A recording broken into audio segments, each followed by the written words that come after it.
Dear student, in the last lecture we have seen the effects of force acting on an object. विद्यार्थी मित्रांनो, मागच्या तासाला एखादी जी काही वस्तू जी आहे तर त्या वस्तूवर बल जर लावलं तर काय काय परिणाम त्या ठिकाणी घडून येतात हे आपण त्या ठिकाणी पाहिलं.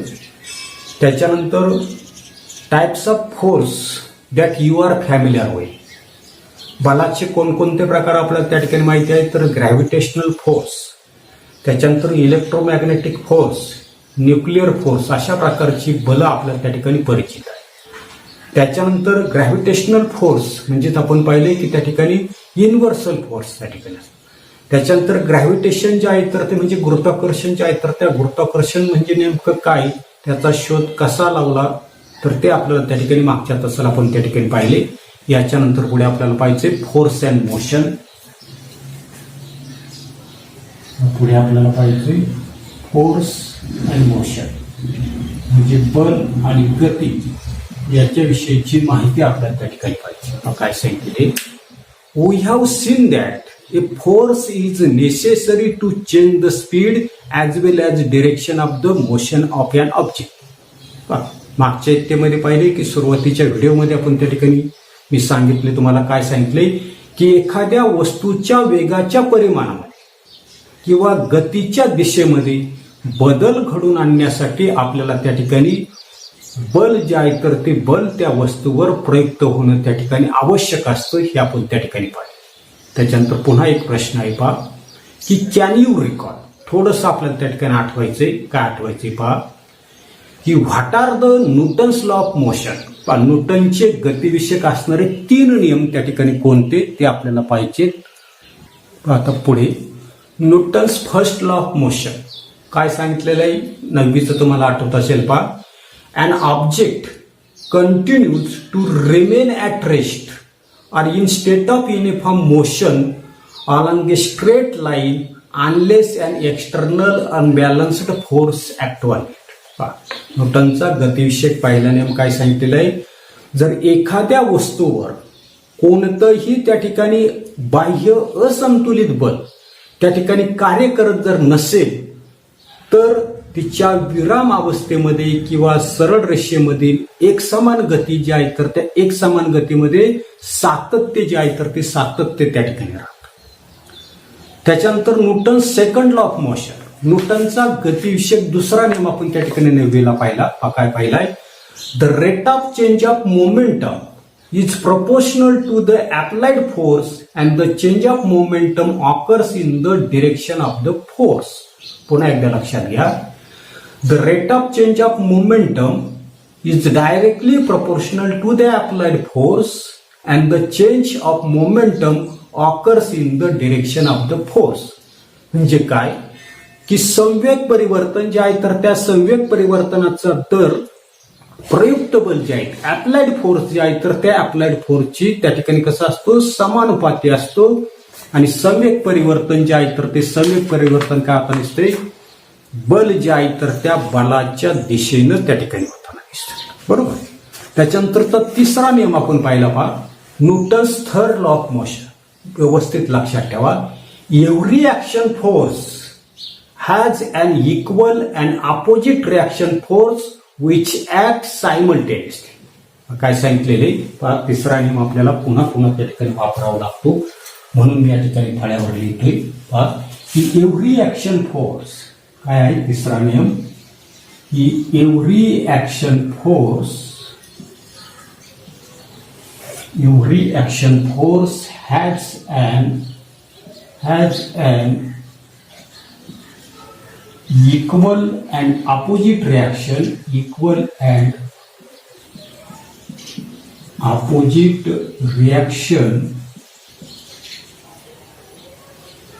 Force which acts simultaneously. पुन्हा एकदा लक्षात ठेवा की every action force has an equal and opposite reaction force which act simultaneously. हा न्यूटनचा गतिविषयक तिसरा आहे.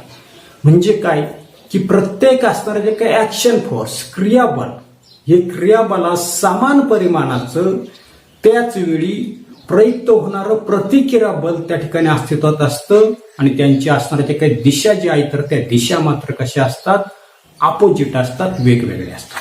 तर याचाच वापर आपल्याला शेवटच्या प्रकरणामध्ये त्या ठिकाणी करायचा आहे, न्यूटन्स थर्ड लॉ. ते तुम्ही त्या ठिकाणी लक्षात ठेवा. याच्यानंतर पुढे काय दिले, आता पुढे इंट्रोडक्शन टू सायंटिस्ट दिलेले, परिचय शास्त्रज्ञाचा. Great scientist sir Isaac Newton was one of the greatest scientist of the recent. Sir Isaac Newton जन्म जो आहे तर तो 1642, मृत्यू जो आहे तर तो 1727 आहे.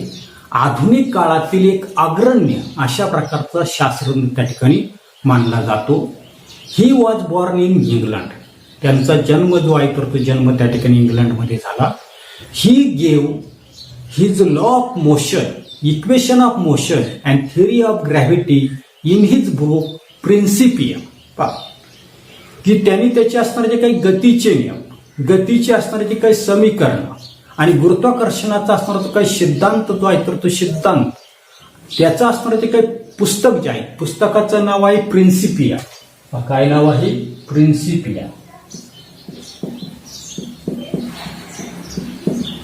जे प्रिन्सिपिया नामक असणारे जे काही बुक जे आहे तर त्या बुकामध्ये, पुस्तकामध्ये त्या ठिकाणी गतीचे नियम, गतीचे समीकरण आणि गुरुत्वाकर्षणाचा सिद्धांत त्यांनी त्या ठिकाणी सांगितलेला आहे, मांडलेला आहे.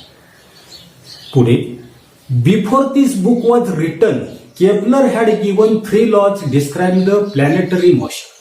हे पुस्तक लिहिण्याच्या अगोदर केपलर जो आहे तर त्या केपलरनं ग्रहाच्या कक्षेचं वर्णन करणारे 3 नियम जे आहेत तर ते 3 नियम त्या ठिकाणी मांडलेले त्या ठिकाणी होते.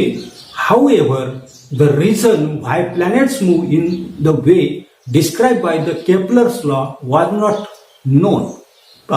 पुढे काय सांगितलेले, परंतु हे जे काही ग्रह जे आहेत तर ते ग्रह या नियमाप्रमाणे त्या ठिकाणी का भ्रमण करतात, यामागील असणारे जे काही कारण जे आहे तर त्या कारणाची काहीच जाण त्या ठिकाणी नव्हती. Newton with his theory of the gravity mathematically derived Kepler's law. आणि न्यूटननं गुरुत्वाकर्षणाचा सिद्धांत वापरून ते नियम जे आहे तर ते गणितीय पद्धतीने त्या ठिकाणी सिद्ध केले. In addition to this Newton did ground-breaking work in the several areas including light, heat, sound and mathematics. Newton जे आहे तर त्या न्यूटननं प्रकाश असेल, ध्वनी असेल, उष्णता असेल, गणित असेल या क्षेत्रामध्ये उल्लेखनीय अशा प्रकारचं कार्य जे आहे तर ते कार्य त्या ठिकाणी केलेलं आहे. He invented a new branch of mathematics. Newton जे आहे तर त्या न्यूटननं गणिताच्या एका नवीन शाखेचा त्या ठिकाणी शोध लावला. दिस इज कॉल्ड कॅल्क्युलस. त्याला त्या ठिकाणी काय म्हटलेले, कॅल्क्युलस. पुढे गेल्यानंतर तुम्हाला त्या ठिकाणी मॅथमॅटिक्स विषय जर घेतला तर त्याच्यामध्ये येईल कॅल्क्युलस. आणि त्यालाच त्या ठिकाणी काय म्हटलेले, कॅल्क्युलस या नावाने तो ओळखला. ती शाखा जी आहे तर ती शाखा त्या ठिकाणी ओळखली जाऊ लागली.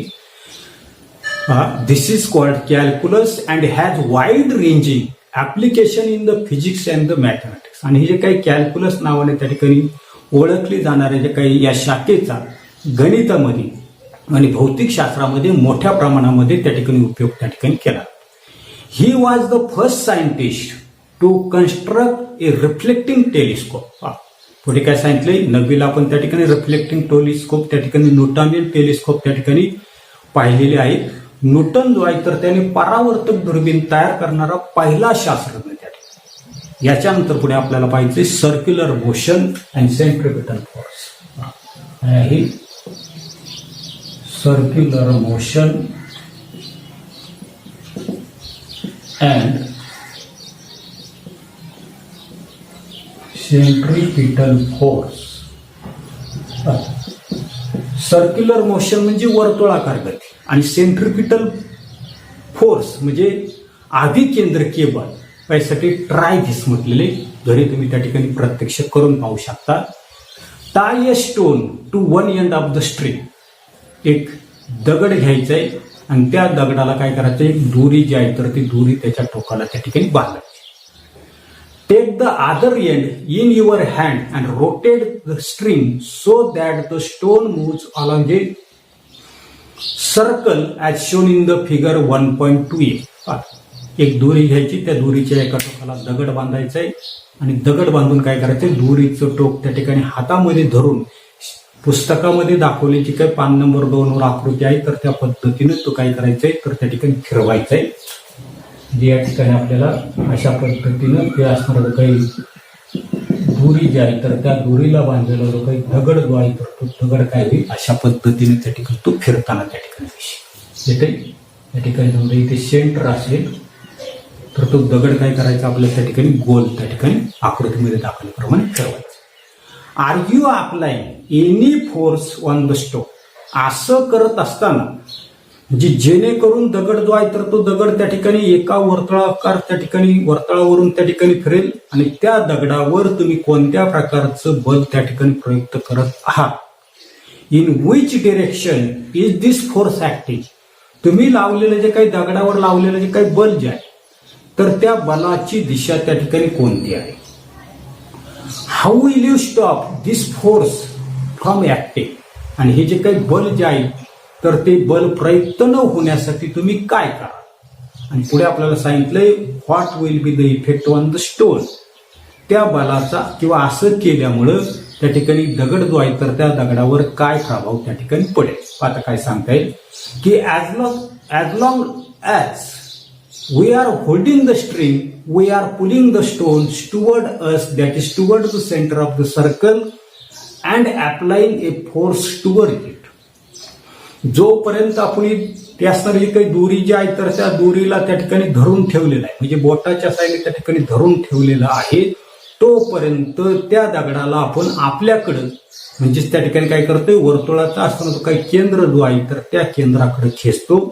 अर्थात दगडावर किंवा दगडाच्या कक्षेच्या दिशेने काय करत असतो, बल जे आहे, तर ते बल आपण त्या ठिकाणी प्रयुक्त करत त्या ठिकाणी असतो. The force stops acting if we release the string, आणि आपण त्या ठिकाणी त्या दगडावर लावलेलं जे काही बल जे आहे, तर ते बल काय केलं, आपण लावायचं सोडून दिलं, किंवा आपण ती दोरी जी आहे, तर ती दोरी सोडून दिली, तर दगडावर आपण लावलेलं जे काही बल जे आहे, तर ते बल काय आता नसतं, संपुष्टात त्या ठिकाणी आता नसतं. बरोबर.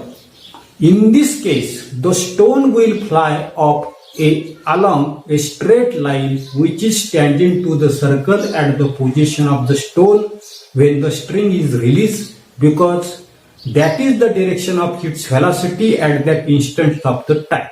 आता काय होतं नेमकं, तर आपण दोरी त्या ठिकाणी सोडून दिली, दोरी जर त्या ठिकाणी सोडून जर दिली, तर दगडावर लावलेलं जे काही बल जे आहे, तर ते बल त्या ठिकाणी संपुष्टात त्या ठिकाणी येत असतं, आणि त्याच क्षणी वर्तुळावरील दगडाच्या स्थानाशी असणारी काही स्पर्शिका जी आहे, तर त्या स्पर्शिकेच्या दिशेने दगड त्या ठिकाणी फेकला जातो, कारण त्या क्षणी त्याच्या वेगाची दिशा त्या ठिकाणी असणार आहे. म्हणजे उदाहरणार्थ त्या ठिकाणी हा दगड आहे, आपण काय केलं, सोडून दिला, तर काय होता नसतो, तो बरोबर त्या ठिकाणी असणारे जे काही टँजेंट जे आहे, तर त्या टँजेंटच्या दिशेनं स्पर्शिकेच्या दिशेने काय होता नसतो, दगड जो आहे, तर तो दगड त्या ठिकाणी फेकला.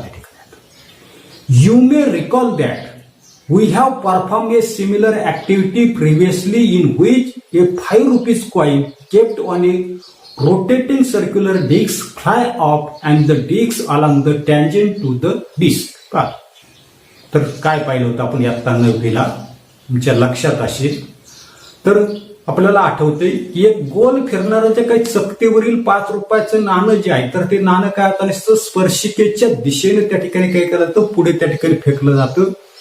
9वीच्या पुस्तकामध्ये हा एक्सपेरिमेंट ऍक्टिव्हिटी त्या ठिकाणी आहे, ती त्या ठिकाणी पुन्हा पहा. दस a force acts on any object moving along a circle and it is directed toward the centre of the circle, this is called the centripetal force. काय सांगितलं की वर्तुळाकार कक्षेमध्ये फिरणाऱ्या कोणत्याही वस्तूवरील वर्तुळाच्या केंद्राच्या दिशेने त्या ठिकाणी ते बल जे आहे, तर ते बल काय आता नसतं, प्रयुक्त होतं, आणि या बलालाच काय म्हणता नसतं आपण त्या ठिकाणी सेंट्रिपिटल फोर्स, म्हणजे त्या ठिकाणी अभिकेंद्रकीय बल त्या ठिकाणी म्हणताना दिसतो. आता पुढे जी सेंट्रिपिटल मीन्स सेंटर सिकिंग. काय सांगितलंय की सेंट्रिपिटल मीन्स सेंटर सिकिंग. काय म्हटले की सेंटर सिटी